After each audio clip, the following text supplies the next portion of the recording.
বিক্ষোভের নামে বিজেপি পরিচালিত পঞ্চায়েত সমিতির সভাপতি ও সহসভাপতি অফিস ভাঙচুর তৃণমূলের। ছুঁড়ে মারা হলো চেয়ার, ভেঙে দেওয়া হলো দরজার লক এবং সহসভাপতির নেমপ্লেট। ঘটনাটি নদিয়ার শান্তিপুর বিডিও অফিসের।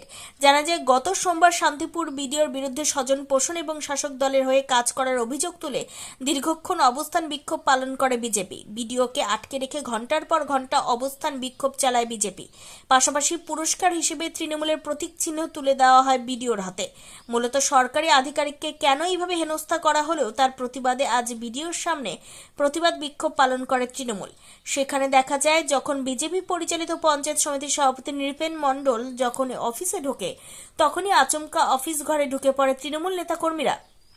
ঢুকেই দরজার লক ভেঙে ফেলা হয়, পাশাপাশি চেয়ার ছুঁড়ে মারা হয়। এরপরে তৃণমূলের নেতাকর্মীরা পঞ্চায়েত সমিতির সভাপতি চঞ্চল চক্রবর্তীর অফিসে ঢুকে চেয়ার ভাঙচুর চালায় এবং তার নেমপ্লেট অগণতান্ত্রিক ভাবে বিজেপির সভাপতি সহসভাপতি মেম্বাররা গত পরশুদিন আমাদের তৃণমূল কংগ্রেসের সিম্বলটিকে নিয়ে অবমাননা করেছে এবং বিডিও এবং জয়েন্ট বিডিও টোটাল তাদের হেনস্থা এবং আমাদের টোটাল পঞ্চায়েত সমিতির ডেভেলপমেন্ট বন্ধ রাখার প্রক্রিয়া।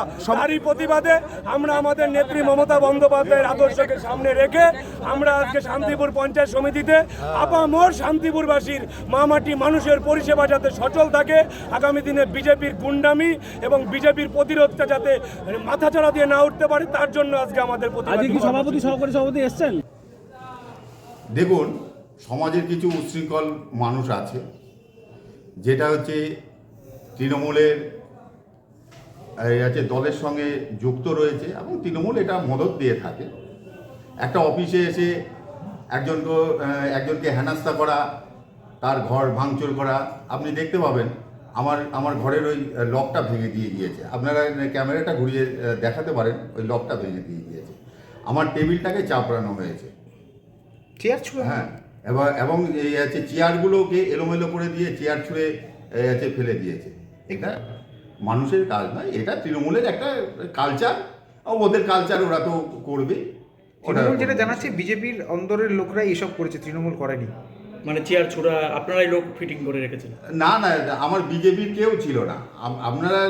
আপনাদের ক্যামেরা বন্দি আছে, একটাও বিজেপির কেউ ছিল না, সবই তৃণমূলের ছিল।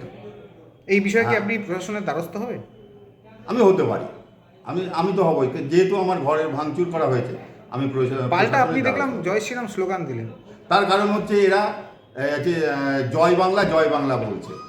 জয় বাংলাটা হচ্ছে, আমরা ছোটোবেলায় শুনেছি চোখ উঠলে পরে আমরা জয় বাংলা উঠেছি, সেটা শুনেছি।